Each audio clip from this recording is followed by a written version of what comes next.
বিনিয়োগকারী বন্ধুরা আসসালামু আলাইকুম। আশা করি আপনারা ভালো আছেন। এখন আপনাদের সাথে আমি পিপলস ইন্স্যুরেন্সের একটা আপডেট দিব বা অ্যানালিসিস দিব, নতুন অ্যানালিসিসও বলতে পারেন। এটার জন্য কেউ আমার কাছে কয়েকবার করে চাইছেন, কিন্তু আমি আসলে এইটার কারেকশান শেষ হয় নাই এই কারণগুলোতে আমি দিই নাই। কিন্তু পিপলস থেকে আমার ওই টার্গেট মিট করে ফেলছিল, 70 টার্গেটটা মিট করে সে কারেকশানে যায়। সরি, 70 বলছে 60 না, কত 60, হ্যাঁ এটা। তো এখন পিপলস কারেকশানে আছে। পিপলস মনে হয় নামতে চাচ্ছে না এই লেভেল থেকে। এখানে একটা টপ আছে, এই যে এখান থেকে নামতে যাচ্ছে না। তবুও আমি পিপলসের আরেকটা সাপোর্ট দেখাই যে পিপলস হয়তো এতটুকু পর্যন্ত নামতে পারে, আবার নাও নামতে পারে। নাও নামতে পারে কেন? এমএসিডির সাপোর্টটা পিপলস এখনও ভাঙে নাই, যেটা একটা ভালো দিক। হ্যাঁ, পিপলস কিন্তু অনেক কিছু করবে, আরও অনেক ভালো করবে পিপলস। আমি সাজেস্ট করছিলাম, আপনারা জানেন। এবং পিপলসই একটা সবার আগে মনে হয় পিপলসই টার্গেট মিট করে 58, 59 এই লেভেলে যায়, 57, 58 লেভেলে যায়। তো এখনও আবার সে ভালো করবে তার মূল জায়গায়। বেসিক সমস্যা নাই, তবে তার 2 উইক চার্টে একটু গ্যাপ আছে, বা একটু গ্যাপ বলতে গ্যাপ না ঠিক, এটা 2 উইক চার্টে একটু কারেকশানের রিকোয়ারমেন্ট আছে, বা একটু নিচে নামার রিকোয়ারমেন্টস আছে, একটু দেরি করার রিকোয়ারমেন্টস আছে। সেটা আমরা চোখে দেখে বুঝতে পারবো না দেরি করার রিকোয়ারমেন্টসটা কয়দিন কতদিন, কিন্তু আমরা চার্ট দেখে কথা বলি। এই জন্য আমরা হয়তো সবসময় প্রপার ডাটা ছাড়া কথা বলতে হয়, এবং সবসময় পারফেক্টলি হয়তো বলতে পারি না। যেমন ধরেন গতকালের ইন্স্যুরেন্স আরেকটু নিচে নেমে আসা, সেটা আমি বলছি, ইমা দিয়ে দেখাইছি, কিন্তু আমার কাছে ডাটা নাই। এর আগের দিন যে ইন্স্যুরেন্স এতটুকু নামবে সেটা কিন্তু আশাই করি নাই, কিন্তু নামছে। তো এগুলা একটা ব্যাপার আছে। তো এখন দেখেন, আমি পিপলসের একটা সাপোর্ট দেখালাম। পিপলস হয়তো এই সাপোর্টে আসতে পারে 56, এই লেভেলে আসতে পারে, না নয়তো হয়তো এখানেই সাপোর্ট পেয়ে যেতে পারে। এটা আবার বললাম, ডাইভারজেন্স, পজিটিভ ডাইভারজেন্সে সব কিছু ওকে। এখন একটু উইকলিতে দেখি, উইকলিতেও যে এখানে আসার একটা কথা বলছিলাম, সেটা হয়তো ওকে থাকতে পারে, যেটা ডেতে বলছি। হ্যাঁ, এই ডের এখানে আসার ব্যাপারটা থাকতে পারে, কনফার্ম হইতে পারে, বা এখানে আসতে হইতে পারে, কিন্তু আমি নিশ্চিতভাবে বলবো না যে এখানে নামবে বা নামতেই হবে। তো এখানেও একটা সাপোর্ট আছে এই জন্য। তো এই সাপোর্টটা আপনারা মাথায় রাখবেন, 56-র মতো, এটা যেটা এই তানকেনসেনের সাপোর্টটা 55-56। এরপরে আমরা একটু দেখি,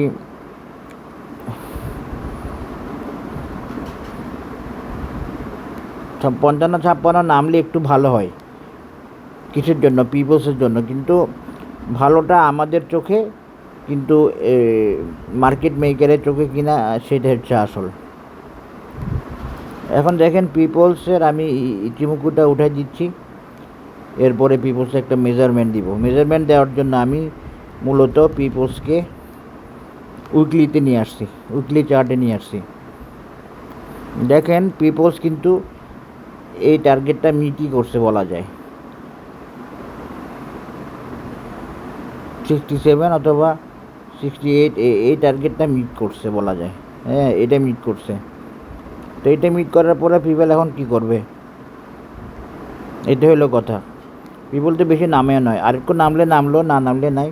কিন্তু আমি তো পিপলসের এই অ্যানালিসিসটা দিয়েছিলাম। আপনারা যারা অ্যানালিসিস চান, আপনাদেরকে অবশ্যই একটু সার্চ দিয়ে দেখতে হবে যে অ্যানালিসিস আছে কি নাই, দেওয়া আছে কি নাই। আমি খুব সম্ভবত পিপলসের এই অ্যানালিসিসটা দিয়ে রাখছি, একটু দেখবেন। আবার আপনারা দেখার পরে চাইবেন আর কি। তো বারবার চাইতেছেন তো আপনারা, এই জন্য দিচ্ছি আমি। কিন্তু আমার এই মেজারমেন্টে আমার অ্যানালিসিস দেওয়া আছে পিপলে খুব সম্ভবত। এখন আমি পিপলসের অরিজিনাল অ্যানালিসিসে চলে আসতেছি, যেটা ইন্স্যুরেন্সের দিচ্ছি। দেখেন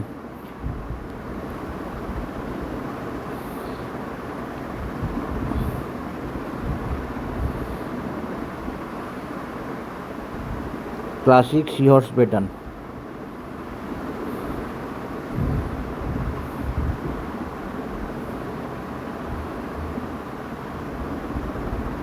পিপলসের নেক্সট টার্গেট বা নেক্সট রেজিস্ট্যান্স হচ্ছে 91 বা 90।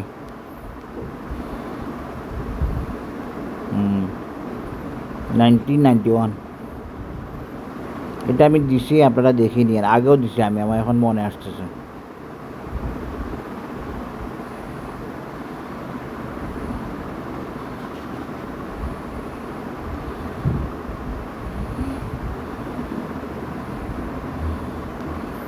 এটা পিপলের একটা মেজারমেন্ট 91 আর এখানে একটা।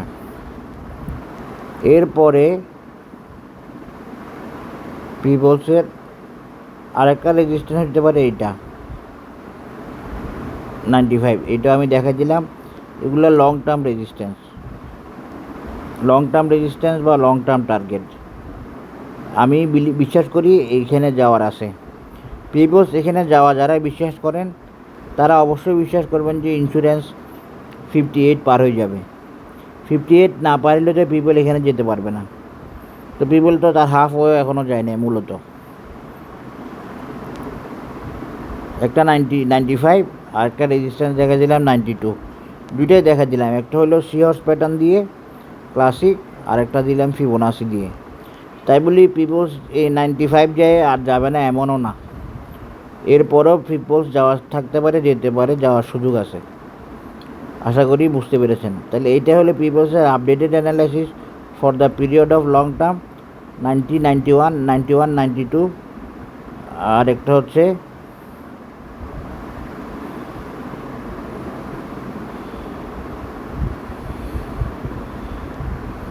আরেকটা হচ্ছে 95। এই দুটোটাই ভ্যালিড থাকবে। এই দুটোটাই কার্যকরী থাকবে। আপনারা দেখতে থাকেন ইন্স্যুরেন্স কী করে। আপনাদেরকে বুঝতে হবে ইন্স্যুরেন্স 4 বছর পরে আগাচ্ছে এবং সবার আগে আগাচ্ছে। তাহলে সবার আগে টার্গেটে যাবে ইনশাল্লাহ। লং টার্গেট এগুলো আপনারা ওকে হইতে দেখবেন, যেরকম BNICL দেখছেন, যেরকম রিলায়েন্স দেখছেন, সেরকম আরও অনেকগুলাই দেখবেন।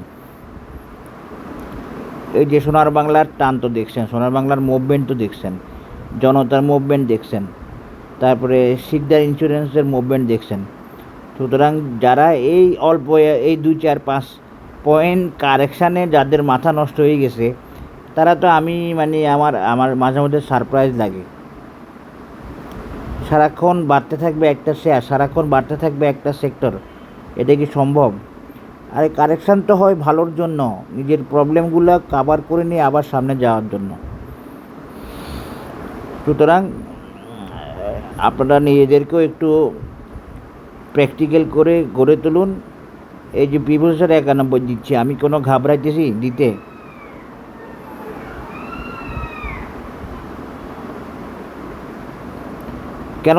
কেন দিচ্ছি না ঘাবড়িয়ে? এটা তো মেজারমেন্ট কথা বলতেছে, এটা তো চার্ট কথা বলতেছে, প্যাটার্ন কথা বলতেছে। 91, 92 পিপল গেছে কত দেখেন। পিপল গেছে অলরেডি 70 গেছে গা। আমি কি বলছি এত 58, 68 গিয়ে 70, 60 না তো, আমি তো ভুল করতেছিলাম। 58 তো ছিল এর আগের টার্গেট, সেটা ওভারকাম করি। পিপলস প্রায় 70 গেছে গা, আর 90 যেতে কি। সবাই ভালো থাকবেন, ধন্যবাদ, আসসালামু আলাইকুম।